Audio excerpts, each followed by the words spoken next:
Hoop Ball podcast listeners. Are you a fantasy expert and want to write or podcast for Hoop Ball? Do you have aspirations of covering a team? Are you a master of sales and want to earn some cash on the phones? Well, we've got good news. Hoop Ball's recruiting. If you think you have what it takes, hit us up at Hoop Ball Fantasy on Twitter or by emailing teamhoopball@hoop-ball.com. Again, that's at Hoop Ball Fantasy on Twitter or emailing teamhoopball@hoop-ball.com.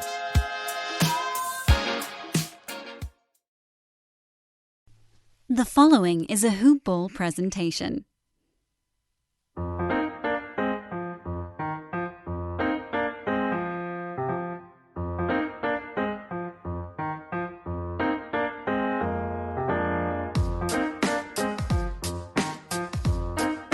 Hoop Ballers!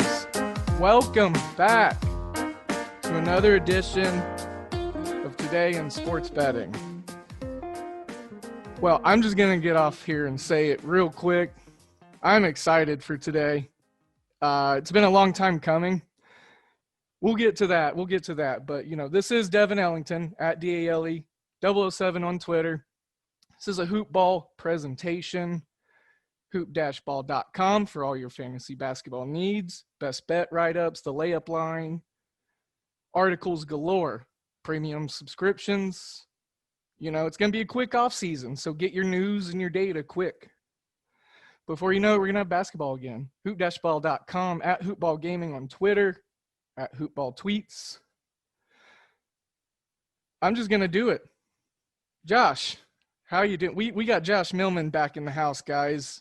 At Josh Millman on Twitter. I'm excited. Josh, how you doing?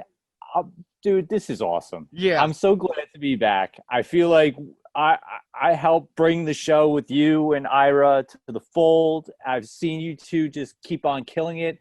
I'm glad that you carried the torch of the intro all the way through. But let's be real here. The Godfather's in the house. You gotta get your back into it. You gotta get yourself Hoop Ballers! Oh, there it is. Really get the voice going. Okay. There you go. All right. See? I needed to come back, make sure that my two proteges are doing this the right way. Yeah. My problem is I'm trying to figure out how to cut that Midwestern drawl out of it because it kind of just sounds a little goofy towards the hoop baller, kind of like a howl. Hoop ballers. Yeah, peanut butter or something. No. Like you've got come spend some time on the East Coast. Yeah. Have a little bit of good New York style pizza or something. Like you'll get that that raspy. Yeah. Hoop ballers going there it in is. No time. Oh, I could listen to that just on repeat, just a track on Spotify. Well, without further ado, guys, our sponsor is Manscaped. Lawnmower 3.0 just came out. Waterproof, fully electric technology. Because as Ira has pointed out in the past, where else are you going to do it but the shower? I mean, hey, I'm not going to get in your business, but it works. It's fully waterproof. And this thing is bad to the bone. Use HoopBall20 for the promo code. That's HOOPBALL20. You'll get 20% off. Free shipping on your Lawnmower 3.0. Let them know that the guys at Hoop Ball sent you. Take care of yourself. Get your lawn mowed. You'll love it. You'll just love it. That's the only way to put it. I love mine. So I have one too. We are two hairy beasts. Yes, I mean it tames, it grooms, it maintains, it does everything. I don't touch up very often, but when I do, it's an easy process. Thanks very to the important. lawnmower. Josh, let's talk about these two NBA games first, and talk about we were talking off camera, pretty heavy numbers for the favorites tonight, but starting with Milwaukee and the Heat, and boy, the Heat it seems like they got Milwaukee's number. Their depth is outplaying the Milwaukee Bucks depth, and right now the Bucks are minus 5.5 over under 220, or I'm sorry, 223. What say ye about this? What say me? Yeah. I just, on the surface of it, Milwaukee's due for a win. Yeah. But at the same time, I'm not the way that Miami has been able to defend them, I just can't see a scenario where I'm laying 5.5 for Milwaukee. So if they do win, they're going to have to earn it. And so my initial inclination is to say, take the points. Miami, if Milwaukee wins, it's going to be in close fashion. I do think that they will win, but I do not think that they can do it by 6 or greater. Leaning Heat here. Yeah. No, 5.5 is a lot of points for the Heat. And if I recall, game 1, they got 5.5 or 6 points, and they ended up winning that game by I think it was double digits, I believe. I'm leaning towards the 11. Yeah, they won by 11. I'm leaning towards the over 223. We're seeing some short steam right off the opening number 222.5. So it's already moved that hook. One thing I'm taking into account on that is the fact that Kelly Olynyk and Iguodala is both ruled questionable. So when they get ruled in or out, that's going to affect the number. But my main prognostic belief on why this is going to work is the fact that Sean Corbin, Scott Foster, and David Guthrie are the referees tonight. Oh, that's a good little take right there. They all have favorable records to the over. So. Very good take. I like that angle. So I did not think of that. That's why they pay you the big bucks, sir. Well, come on. I like that. I know. But no, that's smart. I mean, look, at the same time, they played to a 230 2 games ago, and even the first game they played to it was only 219, but still, I'm inclined to lean over on that as well. It's just, it seems like Milwaukee's having a hard time either closing out the 3-point line with Miami in the sense that they don't get there quick enough. And then if they do, they're just getting blown right by the wing players and the guards of Miami. Another prop, and this is due to Joe Osborne over at OddsShark. I saw a tweet of his this morning that kind of inspired me. But the Goran Dragic point total of 20.5, taking the over on that. He's gone over both games of that number, and he's actually taken the most shots for the Heat right now. Yeah, which is wild. He's having some series right now. Yes, he is. I mean, I know that, I don't know if, Bledsoe must be less than 100%. He's got to be, because he's normally a pretty decent defender. Yeah. Right. I know that he missed game 1, but something just isn't right there. I don't Goran Dragic is not a bad player, but he shouldn't be just the be all end all on this team right now. But he's had a great series. Playoff Dragic. Yeah, playoff Dragic, I guess, But look, again, like you said, it's not just him. It's this entire team. The 7 guys in double-digit scoring yesterday against a team that was supposed to be, the best defensive team. Creme de la creme. The creme de la creme in terms of defense. And they're good. Yeah, like you said, their guards are just beating them. Yeah. Because, and it's exposed that, just they're not getting Giannis, they're not getting Lopez out in the perimeter. They're getting shots at will. And Adebayo's doing good. But it's Spoelstra knows that he's not needing to put those extra miles in that. He only took 8 shots. There's no need for it. Yeah. He's doing what he needs to do on the defensive end, and they're going to need him later in the playoffs, I think, depending on matchup. Yes. All right, so moving on, let's talk about Houston and the Lakers, Los Angeles Lakers. Opened at 6.5, plus 6.5 for Houston. It's gone down the hook to the 6, a full 2 possessions, key number. Over under 225. It opened at 226, so we're seeing steam the other way. And I actually, real quickly, at first eyeballs glance, I actually kind of like the under in this, but I'll let you kind of give your take on the 2 teams here. Well, my take is simply the Rockets were just in a dogfight, and the Lakers are probably as rested as they can be. Right. And I just don't think that the Rockets have a single person that will be able to D up on Anthony Davis. Right. So my my inclination is just to say, you know what, I'm happy to lay the 6. Yeah. And call it a day, just because I think the Lakers are just a different beast than the OKC Thunder. And if the guys on Houston, Covington, Harden were just letting, you know, guys like Chris Paul get into the lane at will or SGA, what do you think is going to happen with LeBron James? Yeah. You know, a lot of I penetrate and dish. I think that this, you know, look, granted, the Lakers guards, your Danny Greens, your KCPs and Caruso, they're going to need to knock down shots. That's Right. for sure. And that can be a dicey proposition. But I just think that, you know, the Lakers are rested. You know, getting some of their, you know, some of the early rust off of them in that Portland series, I think really help matters. And I actually think that this can be a double-digit Lakers win. And a huge thing here, I'd be remiss if I didn't point it out. Rajon Rondo is probable. Yeah. So yeah, that's big.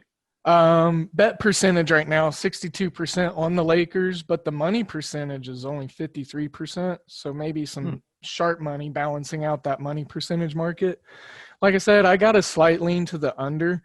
Do you think that you're going to see maybe some folks rushing to this 6 number for the Rockets? So if you're a Lakers better and you're thinking, hey, I like the Lakers, do you jump on the 6 now, or do you wait to see if there's a flock of Rockets betters? No, I don't know that there would be. I just think this or if is it would also, make a big difference. Yeah, I don't think it'll make a big difference. I also just think that, you know, even still, you're going to get probably a lot of like just Rockets hater and Sure. Laker lover money. Yeah. You know, to potentially tilt that even further. Yeah. So I just think this is, I feel like a lot of the sentiment, at least from what I've seen on Twitter, is just like how much hatred the Rockets have gotten. Right. And so I just, I think that just that perception is going to help keep that number there. I don't see a whole lot more coming in on Houston's side. Sure. And like you said, excuse me, you think it's going to be a double-digit game. So, that half point, that full point, it's really not going to make a difference if you're in the belief that they're going to win by double digits. Yeah. Well, just to kind of do a half-click transition, we're going to stay with the NBA. Half a click. Yeah. We're going to go and talk a little bit about one of my favorite all-time point guards getting a head coaching job with the team that you contribute for us with. And you got a beautiful Jason Kidd jersey behind you. So let's talk a little bit about this Knicks transaction. What do you this Knicks transaction? Oh my gosh, I'm so sorry. Nets. It's early, kind of. Yeah, I know. It's Friday. No, that's it. It is Friday. It is early. It's all good. I know who you're talking about. Yeah. Steve Nash as the new head coach, the out of nowhere head coach for my beloved Brooklyn Nets. Yeah. I love it. I love it. I know it came out of nowhere, and I know that the team probably, just sacrificed, any type of head coaching experience, sure, if you will. Guys like, Ty Lue or Mark Jackson. I think Popovich was a pipe dream, but whatever, But I also feel, and even the Jacques Vaughn thing, he had a great little resume with the run in the bubble, but really this decision came down to Kevin Durant, and they were not going to make a head coaching decision without his say so. You do not, and I saw a great tweet. It was Greg Ehrenberg.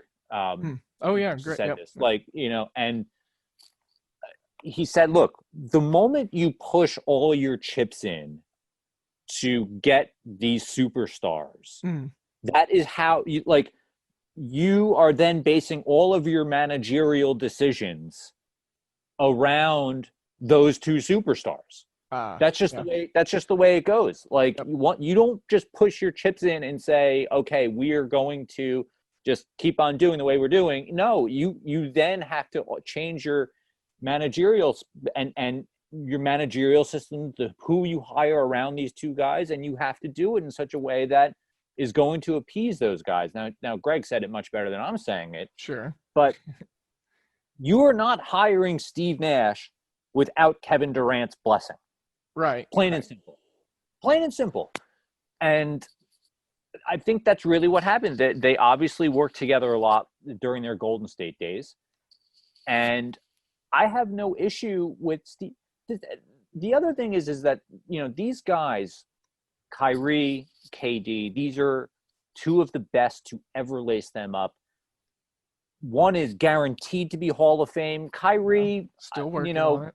Still working on it. Very close right now. Very close. I'm sure, a few more elite years. Yeah.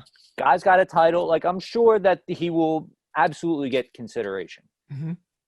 To me, you need someone of a Hall of Fame caliber, someone who's been there, done that, to really get someone to buy into. Oh yeah. Like a guy like a Durant. See, I'm not saying they won't be like, oh, I'm not going to just listen to coaching. Sure. But the amount of respect that a two-time MVP Hall of Famer would bring, especially a guy who practically revolutionized this game. Yeah. When he was led by D'Antoni, I think that's a big deal to me. Yeah. I mean, the head coach experience thing, look, there are things that, player rotations and substitutions and timeouts and, I think that all falls part of it. But to me, this is all about personalities. Yeah. And who is going to mesh best with these personalities. And so I love it. I think it's fantastic. I think it's good for basketball alone. Agreed. Just kind of Yes. like when Jason Kidd got hired. That was it didn't really work out. But hindsight, right? Yeah. Yeah. But at the time of the hire, it was exciting. It was Yes. That fresh point guard out of the league, very smart and savvy, cerebral, that kind of approach. I think what speaks volumes, though, and you touched on it, the Nets retaining Jacques Vaughn. You talk about those little things and whatnots and the ins and outs of coaching, like timeouts and personnel management and knowing, how many fouls your guys have. But, that's good stuff for your head assistant to help you out with. Sure. Absolutely. Your head assistant was just a head coach for the same organization, involved around the same players.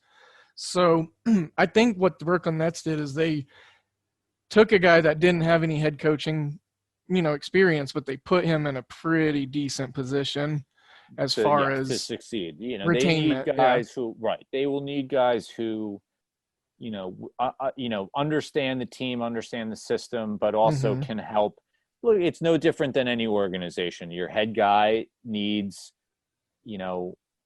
people to be able to, do their jobs accordingly. Right. Some guys on scouting, guys on, defensive matchups, guys on, to keep track of, player development, all these different things. All these guys have their specialties. And I think Jacques Vaughn did an exceptional job. I think he can and should and will be a head coach in this league. Yeah. I'm glad that he's still with the team. I'm glad that he did get a raise and that they are, kind of, able to keep him around, even though he didn't win the head job. But being that he's still there, I think there's a lot of respect between Vaughn and Sean Marks and the team. I'm just glad that he's still around. So, and it's good for the organization, thing. That kind of, you saw how someone treated someone kind of thing, in a good way. So I couldn't have been, I probably could have, but I think overall the Nets handled it very well with their, head coaching. I think so. I'm truly excited. You and I spoke on Twitter also, just the one X factor is going to be what happens with Karis LeVert. Yeah. I think that's a huge, huge X factor. Like I said, the hire is made for Kevin Durant. Mm-hmm. Kyrie Irving, do they have the best relationship? Well, I don't know. I'm sure they get along just fine. I'm sure Kyrie Irving is going to listen and respect Steve Nash. Yeah. And we'll learn from Steve Nash. But Kyrie Irving is one of the best offensive players on the planet. He'll be fine. Yeah. In any system. And they're going to play a nice up-paced system under Steve Nash. So regardless of the fact, I have no issues with with KD and Kyrie, but Karis LeVert and how he fits in with those two is probably going to be Steve Nash's greatest challenge. Yeah. And because Karis LeVert is not going to get as many shots as he did in the bubble. Right. He's not going to average 26, 6, and 6. That's not realistic. Yeah. So how do you keep him involved and continue to get him to make the strides that he has been making so that he can exploit defenses if someone's especially if like defenses are constantly focused on KD, Kyrie, Sure. which they're going to have to be, obviously. Yep. So how do you get him in mismatches? How do you get him to maintain his confidence from three and getting to the hoop, so on and so forth? Yeah. So that's going to be his biggest challenge to me. Absolutely. It'll be interesting to see how it all folds out. Like I said, we have a short off season, so it's going to be awesome to kind of just roll right back into the thick of NBA. It honestly, I think the beginning of the season is just going to feel more like playoff basketball again because they were just doing it. They were just there, right? It's the competitiveness is all still going to be. It's all things said and done. I think this new timeline of which sports might be redefined on. It could be good. It could be good. I don't want to jinx anything. We'll say, yeah, it's a lot of X factors involved in all of this. That's for X, sure. Y, and Z factors for sure. But let's transition to a bigger chunk of the day. As you know, I am deep into the MLB right now. Sitting over 500 by a few picks. I track everything over on the Action Network and on Tally site now. It's a new affiliate of us here at Hoopball.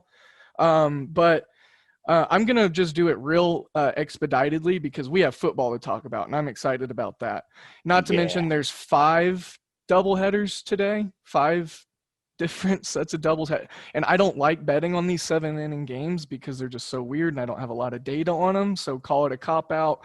Don't call it a comeback, whatever you want to do.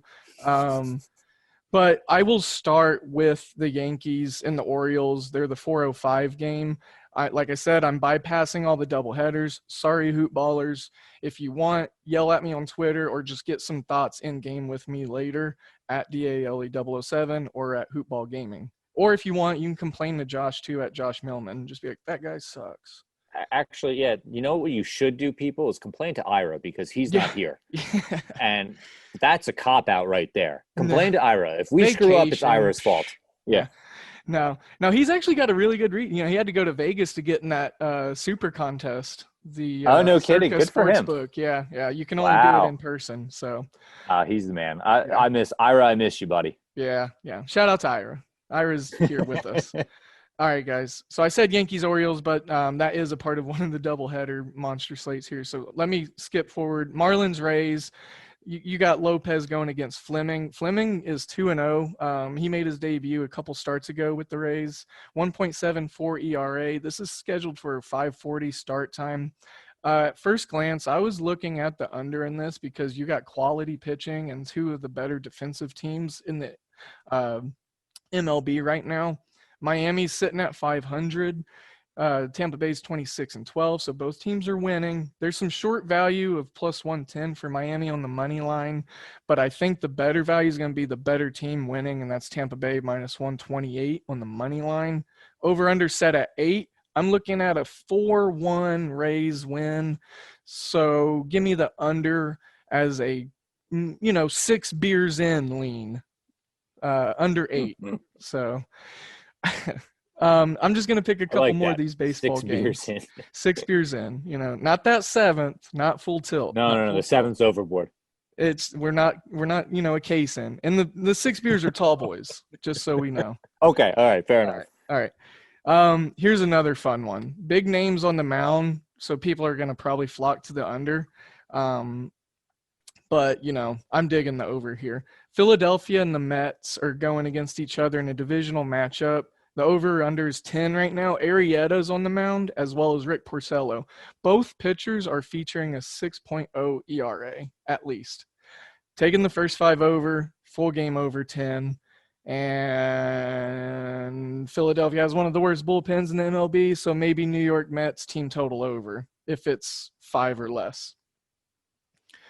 Milwaukee, Cleveland. Let's bypass that one. I've got no interest in that, guys. If you do, tweet me something. Pittsburgh, Cincinnati.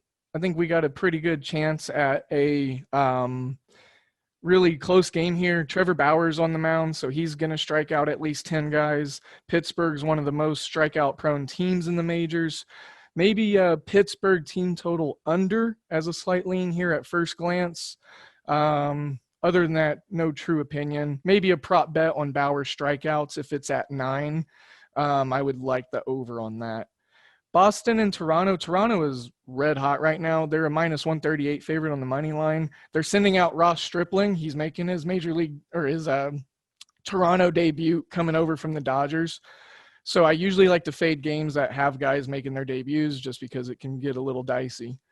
Chicago White Sox, Kansas City Royals. Just give me the White Sox to cover the spread because they're the best spread team in the majors. Minus 1.5 at minus 110. Yeah, I'm okay with that. I'm going to roll with that. That's going to be the last baseball game I cover. If the listeners, you guys, gals, want me to do some more baseball stuff and get some general opinions, you know where to find us. But right now, we're going to talk football because football is king and it is freaking back, Josh. I watched college football. Football. I watched college football. Granted, it was Central Arkansas and University Alabama Birmingham, but I watched 4 hours at least of football last night. Went 2-1 on the night. And you were king of the mid-majors. So it's Mid-Major Friday. It is Mid-Major Friday. So any non-Power 5 conference football, you are the man. There are no questions asked. You are the man. Everyone listen to Devin.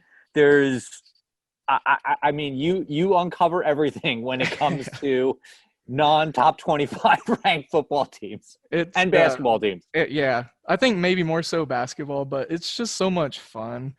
Yeah. Just real briefly, because I know you're more of a professional guy, but here's one. Stephen F. Austin and UTEP. They're taking each other on tomorrow, Saturday at 8 p.m. I'm looking at the under of 54.5 because there's going to be tons of wind blowing down in El Paso. I actually used to live down there, and it's rough. But just terrible offenses, terrible teams, bad weather, wind. Give me the under 54.5. Memphis, they're playing tomorrow at 7 p.m. on ESPN. I'm going to roll with Memphis minus 19 against Arkansas State, the Red Wolves. It opened at 14.5, so the steam is definitely rising. But I look for Memphis to probably win by 20. They'll probably score at least 40 points themselves. And I don't think Arkansas State's offense can click just, at a half level of what Memphis's can. They're returning a lot of guys. So they did lose Antonio Gibson, which kind of stinks. That's a big deal. Good deal for fantasy, though. Good, yes. But, not that we're a fantasy show, but Adrian Peterson was just released and big deal. Darius Geis and, Antonio Gibson. Man. It is Antonio Gibson's backfield, people. Remember that name, guys. Pay up. Yeah. Let's talk NFL then, since we're kind of making Let's do it. Unplanned segue. I want to talk some divisional futures real quick and just get your opinion because I'm eyeballing a couple. You do divisions. I want to do some players because that's how we tie in some of the fantasy angles of it. Yes. All right. NFC East. I started looking at this a while ago, and I already put my bet in before the COVID stuff, everything. But I actually already picked the Philadelphia Eagles at plus 200 to win the East. It's down to plus 130.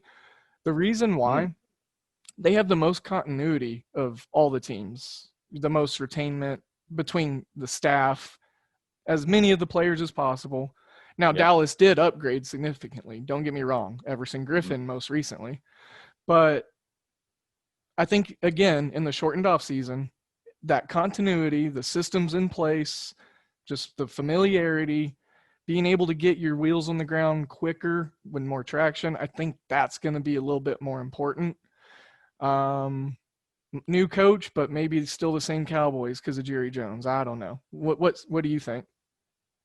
I mean, I like the bet just from a value standpoint, but I don't see a scenario in which Dallas isn't winning the East. Sure. And they are And minus 125 as a favorite. Yeah, it's just it's garbage value. It's Yeah. just I hear you. My biggest issue with the Eagles right now is that they are very, very banged up to enter the season. Depleted. Mm-hmm. And yeah, it's not an ideal scenario for them right now. Just Miles Sanders is, has been dealing with a hamstring injury all through camp. They lost 2 of their offensive line starters for the year. Yeah. Not just like for the first few weeks. They're gone. 2 of their 5 starters on the offensive line are out. And that was a good offensive line. Now they're kind of Jason Peters?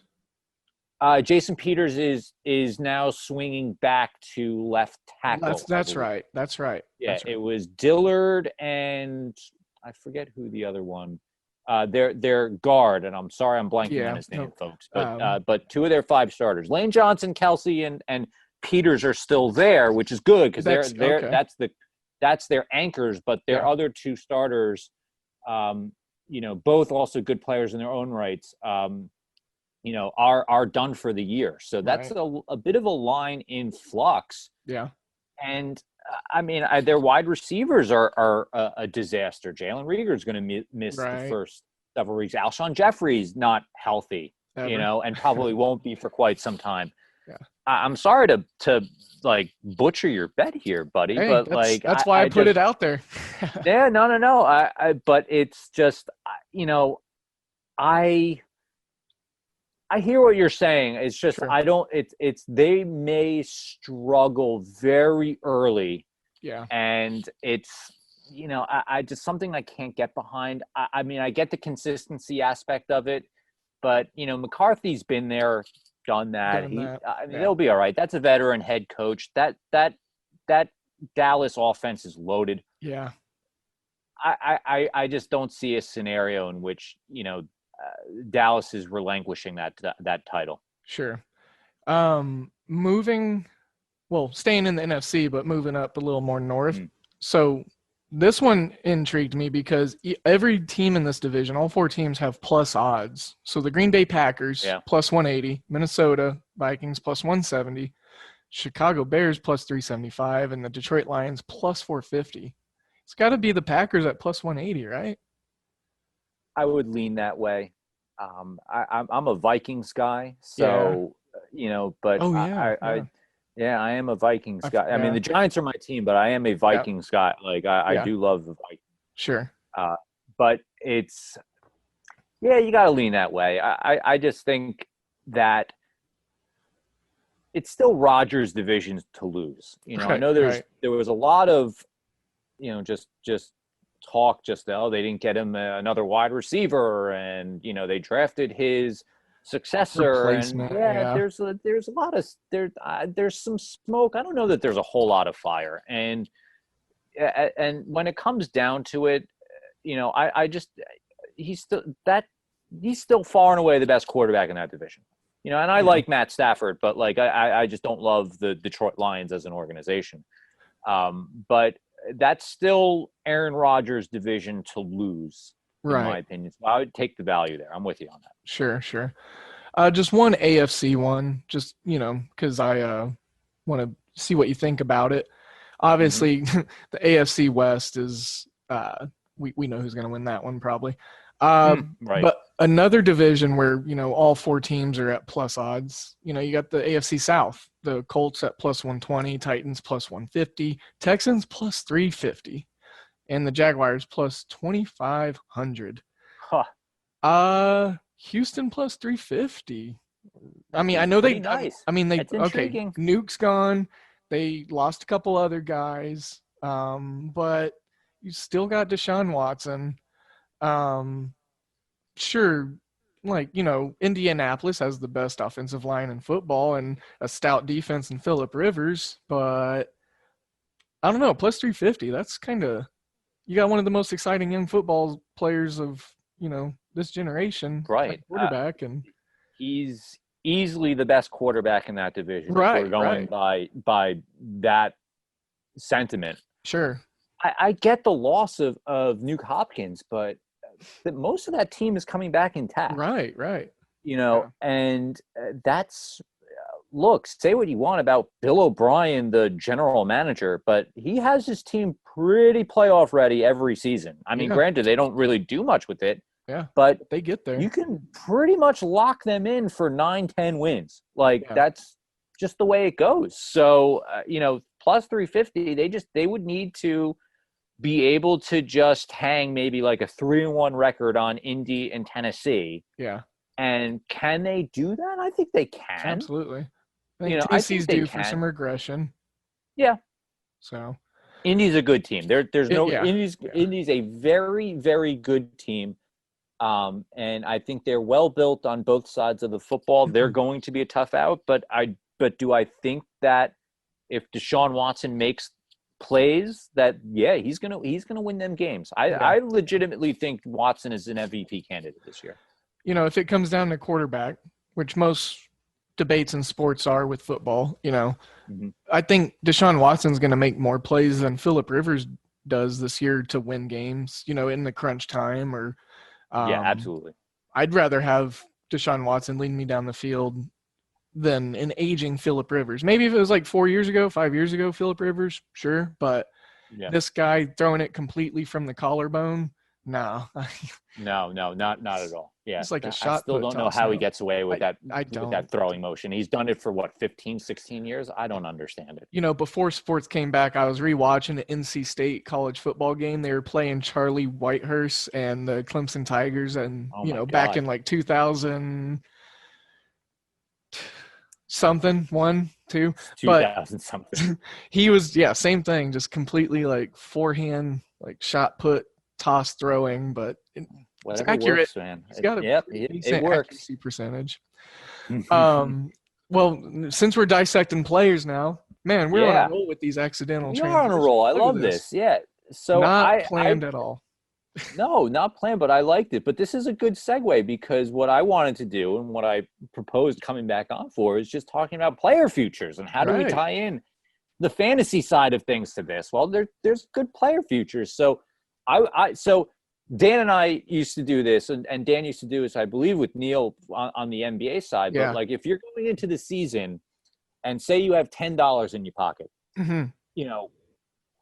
how would you distribute those $10 to player futures on things like most regular season passing yards? And this is where the fantasy kind of meets the betting side of things. So starting with passing yards, I got to throw, I got to throw a few bucks on Deshaun Watson.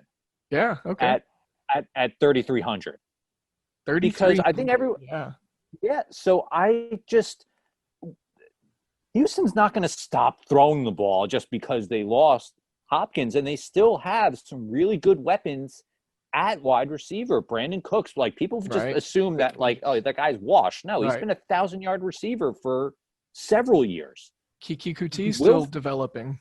Oh, Kiki Coutee still developing. Is he still on the team? I think. I heard he was going to be on that wasn't even the guy I was going to bring up. The guy that I was going to bring up is a guy that I love, is Will Fuller. He's going to blossom. He could blossom, and he is a big play threat every time they look his way. I think that there's plenty of opportunity for Watson to just kind of make a lot of plays with these guys. Right. And, I just don't think that it's a doomsday scenario for Houston just because they lost Hopkins. It means that he won't necessarily have to, and Hopkins is great, but he won't need to force 150, 160 targets his way. He can spread the ball out more. There's opportunity for a guy like Jordan Akins to kind of step in that tight end. They've been talking big about him. Yeah. I want to throw a few bucks on Deshaun Watson at most regular season passing yards. I will throw $1 at the chalk, Patrick Mahomes. Yeah. That's fine. And I'll throw in a dollar Tom Brady and Dak Prescott as well. I'll cover off my chalk with those three. And then the last few dollars, I'm going to go at a guy who's plus 10,000. Gardner Minshew. Yeah. Looky there. Minshew magic. Okay. Minshew magic, just because the Jaguars are going to be bad. We all know that they are going to be bad. They're going to have to throw. They are going to have to throw. They're going to have to throw a lot. And they just cut Leonard Fournette. Raquel Armstead, baby. Raquel Armstead. They are not going to be running the ball 40 times a game. It's just not happening. Oh. This is a team designed to tank, and this is going to be a team that says, okay, Gardner, we're going to tank on your arm. And so they're not going to build marketing programs around this guy and not give him the opportunity to throw the ball 50, 60 times a game, especially when they are in negative situations. Yeah. And, I am definitely throwing a couple bucks. DJ Chark, baby. And that's not it is a low-key, not a terrible wide receiving core over there. Just they need some help with Dede Westbrook. They drafted Laviska Shenault, who I think is a dynamic playmaker. Possession receiver, for sure. Big body. But can, make plays go vertical. Yep. Yeah. I just – this team, again, they catch a team napping on defense. They think it's a cakewalk. All of a sudden, you're staring at someone's back in the end zone. Yeah. Mr. O'Shaughnessy. Yep, Mr. O'Shaughnessy. So between my $10, I'm probably throwing 3 at Watson, 3 at Minshew, and then I'll do 1 on Mahomes, 1 on Brady, 2 on Dak Prescott. There we go. A good $10, breakdown of my some $10 breakdown. That sounds like a business model. It does sound like a business model. I've got some guys that I like on the receiving yards side of things as well, because again, going back to that Houston Texans, Will Fuller plus 6,500. The only thing that's stopping him is health. Yeah, that's it. Yeah. I wanted to ask about a specific. So I took over. I believe it was right at, I think it was 1,100 yards, but it was like 1,080 something for Keenan Allen. What do you think about that? I mean, I know 1,100 yards for Keenan Allen. Yeah, I mean, he can do that. I know with Tyrod Taylor in there, it's not going to be a ultra. Yeah, it's a little dicey, but I think he can do that. I mean, I think going to get a lot of targets, obviously. Health. Yeah, huge. I just don't know that this is going to be a very vertical team. Right. I know that they can do that. Yeah, I think so. I think that they're going to probably be a lot more of a, clock management, run the ball kind of team. Yeah. That defense is really good also, so they might not need to. Yeah, get some extra possessions out of it. Yeah, exactly. So I like the bet in and of itself, but I just don't know that I like the Chargers as a high-scoring team. So I think Keenan Allen's still great, and I think he'll get his. And I think it'll be close. Yeah. The way I looked at it, if they do go vertical here and there, Mike Williams is that guy for that. Keenan Allen, he's the guy for everything else. Yeah, he's the guy for obviously everything. Hunter Henry, if he can stay healthy, he's going to be in there. But what do you think, with Tyrod Taylor versus, Justin Herbert? Had a quick brief blank there. You think that bet would probably do better with Justin Herbert under center? No, I don't think Justin Herbert's good, to be perfectly honest with you. Fair. I would be really concerned if they rushed him in. And I know that they've been saying, at least in beat reports, that they have every intention of starting Taylor throughout the year. And that's the right move. Right. Because even if they don't, let's say that they don't really meet expectations, they're still a playoff caliber team. Yeah. And especially with that defense. So I just don't see a scenario in which if they're trending towards even 8-8, 9-7, that he'll step onto the field. They would have to absolutely submarine the first few games of the season, and look, granted, there's, their schedule is kind of hit or miss from the outset, but look, I'm looking at their schedule at Cincinnati, Kansas City, that's no good. Carolina's good. At Tampa, that's dicey. At New Orleans, that's dicey too. But then they've got Jets, Miami, Jacksonville, Las Vegas. Yeah. So that's a scenario in which, they could go 6-3 into their bye week. Right. They're not making a quarterback switch based on that. Right. It's got to be very drastic if you're going to do that. Yeah. Did you have any other player props? Did I? That's a great question. No, just I was talking about some of the receiving guys that I like. Like I said, our boy DJ Chark plus 5,000. Robert Woods plus 5,000 with Cooks gone there. Yeah. That's great value. I would throw a few bucks on that. And as far as chalky guys, Devontae Adams. Because he's going to get force fed the ball there. Yeah. And Devontae Parker 2,200 also because Fitzmagic's going to just say, LOL, this is my last year, and they are really banged up at receiver, and he was really good last year. He was. He looked, mature in his. He looked the part. He was great. Yeah. He was great. So Fuller Woods. Who else did I say? Fuller Woods. I said my chalk was Adams. And Devontae Parker. Week 1 is fast upon us, less than a week away, and so with all these NFL bets going on, I want to make sure that the listeners know that they need to go to mybookie.ag, which is our other partnering sponsor with this podcast, and use promo code HoopBall to get a 100% deposit bonus match. And then you're also going to get a $10 free MLB bet that you can take, some diagnostics from me and Ira, parlay it, have some fun. But it's so easy to bet on there. It's so easy to win, and it's so easy to get paid. And that's what my bookie does. They bet, they win, they get paid. They help us out. They help our listeners out. Hoop Ball, HOOPBALL. That'll get you that bonus. There's a system I'm following, and it's talking about some underdogs that could possibly win. I want to get your thoughts on one or two of these value games. I know we got to wrap it up here shortly. Chicago plus 138 versus Detroit on the money line. What do you think about that? Ooh, I like that. Yeah. I was thinking about locking it in, but I was waiting to hear, kind of what your thoughts were. But at first glance. At first glance, I actually don't mind that because I would imagine that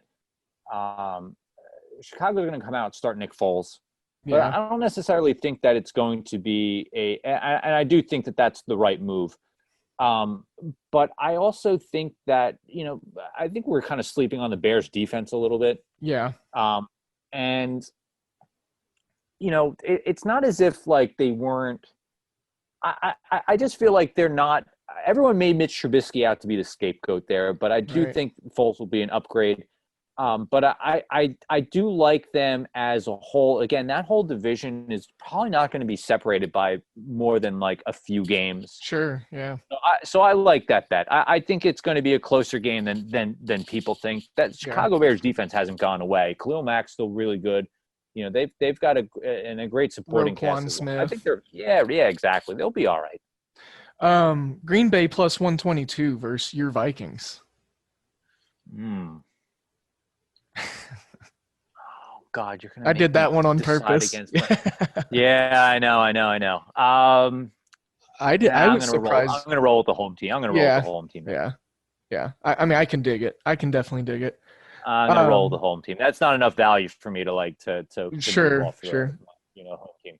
Well, how about some last parting wisdom words from Mr. Josh Millman? What week 1 game are you eyeballing as maybe like a team total? Or like, are you excited for a certain matchup? Just give us like a week 1 feel good. Week 1? Oh, a feel good? Something you're excited for. It could be Vikings football. No, I'm just excited for football in general. Yeah. It's going to be a weird game. But I am actually excited for the debut of the Las Vegas Raiders. Oh, yeah, and the Carolina Panthers. Because you know what? It's like I love Vegas. I'm thrilled that they actually have pro sports teams. I'm actually kind of upset that they have the Raiders. Yeah. But it's because it's the Raiders. Uh-huh. But excuse me. At the same time, in Carolina, having to travel cross country to play the Panthers. New coach, Matt Rule, new system. Yep. I like Teddy Bridgewater. Yeah. That's another guy. Like, Yeah. guys, we're sleeping on Teddy Bridgewater Yep. in an up-tempo system. I know everyone's like, oh, we didn't go deep. But that's He's got so much speed around him. Loaded offense. Loaded. They Yep. are plus 2.5, plus 125. Over-under is only 47.5. Yep. Neither team has a defense worth a crap. I'm loading up on Carolina and the over on this one. I like that take a lot. I really like Matt Rule. You know, obviously out here in Midwestern country, we were Joe Brady. Joe Brady. That was, man, pairing those two. Yeah, that's a good call there. Unbelievable. Yeah. That is, and, you know, Matt Rule, you know, from his Temple days, just speed. It's ridiculous. Do not sleep on that offense at all. This could be a really good offense this year. A lot of people are sleeping on it because it's Matt Rule's first year. And then since we're talking about this game, you know, if you've been under a rock, a pebble, or a medium-sized, you know, sedimentary piece of material, Tyrell Williams is out for the year. So that kind of sucks. I like that kid. That kind of sucks. But this could be a track meet. Guys, yes, like, you know, like 60 Ruggs may get force-fed some targets there. Ooh, that'll be fun to watch. Ruggs. Yeah. I'm excited for that. Like, it seems like a garbage game on paper, but oh boy, that it could be a fun one. It's one of my more favorite games on this slate. It's just a unique matchup, to be quite honest. It's not a divisional game, you know, like a lot of folks do at week one. So yeah. Josh, thanks for coming on again today, man. This was a long overdue. Yeah. I'm glad to know, you know, we're all kind of hanging in there. It's been weird last few months, 5 months, more so for more people than others, but you know, this offered a little bit of normality. Yeah, I know. I don't know that I'll be able to do it on the regular, but it is nice to pop my head in here and there. Just Devin, you and I have been killing it. I feel like I appreciate proud it. Father who, you know, like, we started doing this and we weren't sure, but you guys have just kept the ball going. You've been killing it. You were doing things like, you know, Korean baseball and NASCAR and get in where you fit in. Just get in where you fit in. Like you guys kept it moving. And bro, I love the nice little following that you guys have built. I'm proud of you guys. Yeah. Man. Keep on killing it. Well, I'm proud of the following, like you said. Just another shout out to them, because we wouldn't, you know, be able to do this without them. And it grew so exponentially before COVID. And, you know, now we're back. You know, now we're here. We're back, baby. At Hoopball Gaming, everyone. Make sure you give us a follow. And at Josh Millman, ladies and gentlemen. At DALE007. And at Ira Silver Magic. He's not here today, but, I mean, he is very prevalent with us here at Hoopball Gaming. Again, Josh, it was real fun. Another shout out to mybookie.ag. You know, our sponsor. Use Hoopball there. Use Hoopball20 at Manscaped to get your Lawnmower 3.0. Those guys will take care of you. Hopefully we do also. And it's all love here, guys. And it was fun. Let's have a great weekend. Let's win some money. Again, Josh, thank you so much, buddy. Take care, everyone. Yes. Arrivederci.